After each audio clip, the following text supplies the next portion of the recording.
Paris Bennett reporting live. This is Ella's pulpit reporting live at Ella's pulpit. This is the suspect of the dirty diaper, creating dirty diaper. Ella Lee Bennett. What do you have to say, Ella? Lack of empathy for their victims is a classic psychopathic trait. Hello? Abilene 911, go ahead. I was hallucinating. You were hallucinating? Yes. Paris Lee Bennett was a remarkably talented and intelligent boy with a passion for drawing. His creative abilities were complemented by an IQ of 141, making him a genius. Paris did great in school, and teachers described him as exceptionally smart and even charming. When Paris was 8 years old, his mom Charity became pregnant once again. Typically, children respond to such news either with joy over having a new sibling or with disappointment at no longer being the sole focus of attention.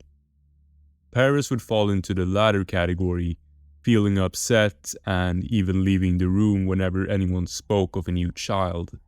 However, everything changed on April 12, 2002, when Paris' younger sister Ella was born. Surprisingly, Paris' emotions took a complete turn, and he began to love his new sister as if a switch had been flipped inside of him. Ella, with her bossy and vibrant personality, looked up to her older brother, and the two of them always played together as they grew older. They became a close and happy family of 3. However, things changed when Paris turned 11. Charity's demanding work schedule and long hours made her constantly stressed. She unfortunately turned to cocaine during a relapse, which Paris deeply disapproved of, and according to him led to his loss of faith in his mother. As a result, feelings of anger began to surface within Paris. After just 6 months, Charity was able to overcome her addiction and become sober again. However, they had to move around a lot, which made things difficult for the family. Eventually, they found a stable place to live in together with Kyla, Charity's mother and Paris' grandmother. Unfortunately, the atmosphere in Paris' grandmother's house was toxic, just like how Charity remembered it to be in her childhood. Now, whether the following information is relevant to the video or not, I will leave it for you to decide, but Paris' grandmother James Robert, aka Bobby, was attacked and killed 48 hours after he got married to Kyla. A lawsuit accusing Kyla of hiring a hitman to kill Paris' grandfather was filed shortly after, claiming that she had hired a former employee of Bobby to commit the murder.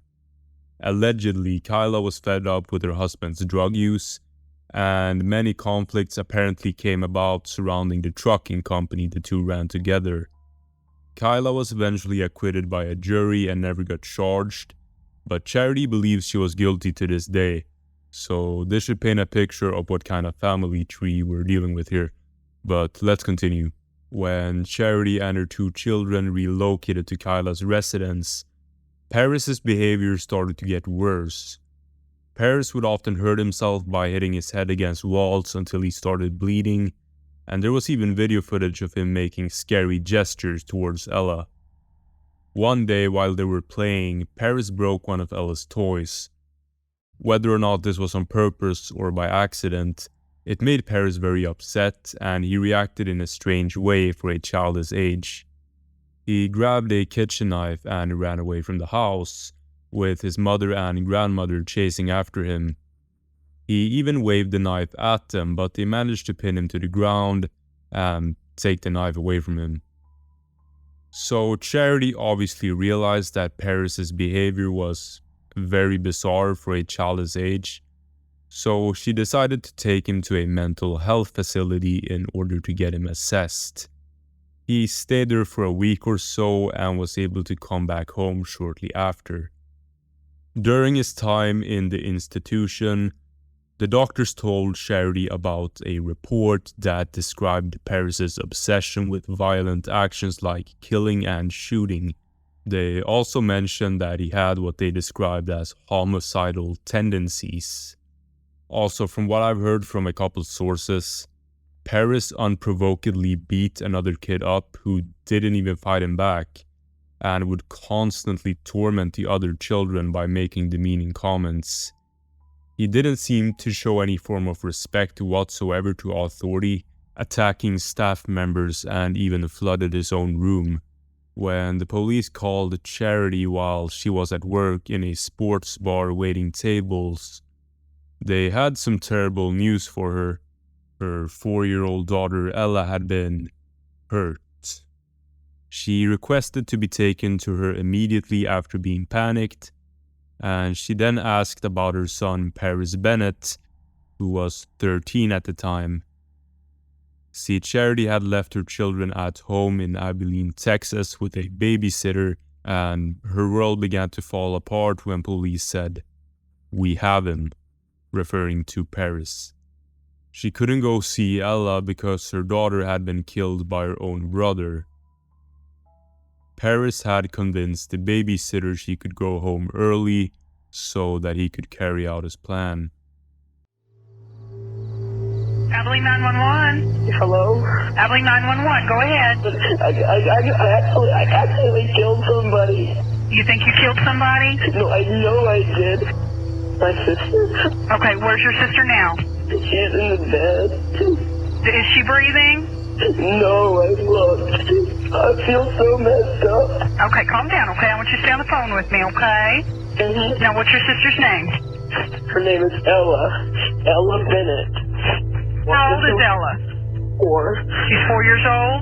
How old are Yeah. you? 13. Is she bleeding anywhere? Yes, she's bleeding all over the bed. Because I stabbed her. What did you stab her with? A knife. Okay, where'd you stab her? Lots of places. Okay, Paris, where's the knife? It's on the bed, sister. I didn't mean to. I know, Paris. Okay, I want you to stay calm for me, okay? Okay, Okay. listen to me. Paris? Paris had calmly walked into Ella's bedroom and began beating and choking her. His stabs were slow and methodical, not frenzied, not an uncontrollable rage, Charity writes in her book. Not all were deep, most were shallow jabs and punctures. He told the detectives that he stabbed her and pulled the knife out slowly, that it felt like stabbing a mattress or a marshmallow. He essayed her that night, and he admitted that the more violent he became, the more excited he became, ending in death for her and climax for him. Instead of calling 911 immediately after the incident, Paris chose to call one of his buddies from school and casually chatted to him for about 6 minutes, completely detached from what he had just done. In the 911 call you heard, Paris wasn't even in the same room as Ella when receiving the CPR instructions, nor was his crying sincere. Charity said that she'd heard him cry before, but that he sounded nothing like that. Paris had initially planned on waiting for his mom to come home to kill her as well. But he chose not to, and his reasoning was that if he were to kill her, she'd only suffer for a couple of minutes, but if he left his mother alive without her daughter, she would suffer for the rest of her life. Paris maintained his story in the interview room, claiming he was hallucinating and mistook Ella for a demon. The police did not believe his story because they knew he had previously lied about the CPR. They also noticed that he was trying to cry, but no tears were coming from his eyes. Paris had been watching violent adult videos like bondage and sadism, according to investigators. They discovered that he had looked for snuff films just hours before murdering his sister. On Charity's next visit to the nearby juvenile justice center where Paris was being held, Charity tells Paris, "I know you did this on purpose. I know you're lying." Charity then states that Paris got quiet and that there was this whole shift in his demeanor.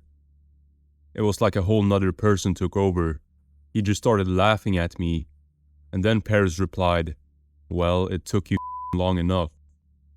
Paris then grew violent when Charity asked about the semen detectives had found, flipping a table onto her before storming off and punching a wall.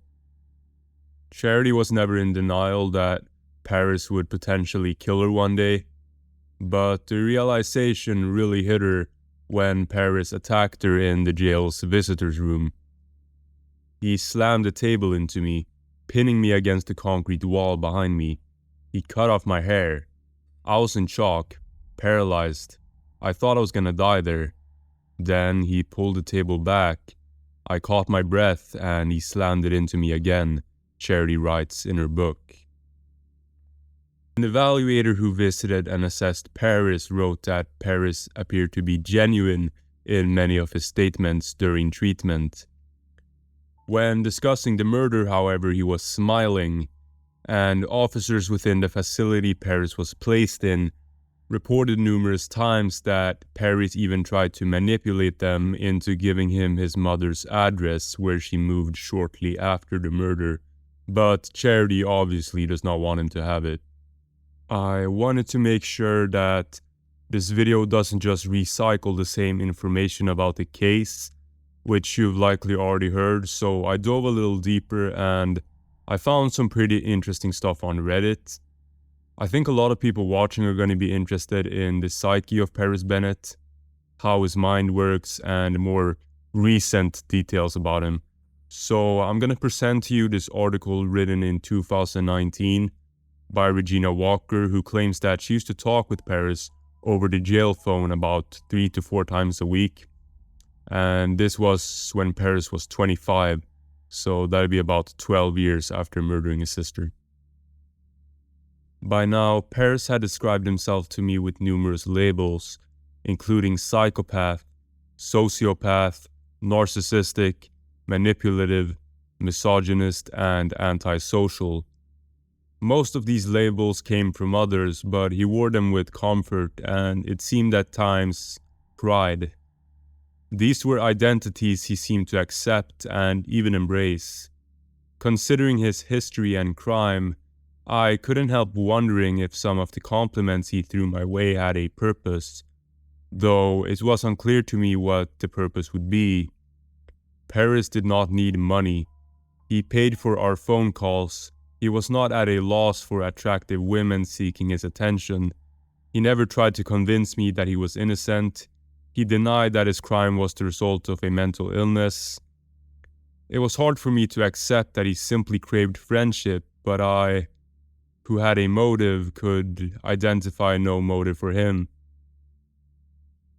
I also found a profile which seemingly belongs to Paris on a website called inmate.com, which allows you to message prisoners, and is this really him? I think it's likely, considering the language in his biography is pretty similar to how he conducted himself in, for example, his interview with Piers Morgan. Rolling your eyes at all the shirtless pics, gagging on all the soppy poetry, failing to find anything better than scripted banter. If not, keep browsing. I'm not the pen pal for you. A horde of other men await, ready to disappoint you with clumsy seductions and cloying sentimentalism. But who am I? Contradictions define me. I'm a man who prefers to befriend women, a prisoner with no tattoos, a metalhead who only wears white, not by choice though, a millennial who detests modern culture, and a pessimist who makes pleasant company. I spent my childhood devouring books and roaming the woods. The Sorting Hat dithered between Ravenclaw and Slytherin before tossing me into the latter. He uses some real fancy words to express himself, so it's kinda confusing for non-English speakers, but he's pretty much coming across as the male equivalent of one of those girls who try to be different to impress men. Well, nonetheless, he's eligible for parole in 4 years. Assuming he gets released, do you guys think he'll reoffend? Well, The man is capable of stuff beyond the imaginable, right? When you hear of a killer, it's normally someone who kills the homeless or prostitutes. Paris targets family members and describes killing his literal toddler sister as stabbing a marshmallow. Yeah, I read all the comments, so feel free to share your opinions on the case, but nevertheless, thank you for watching this episode of Horror Vault.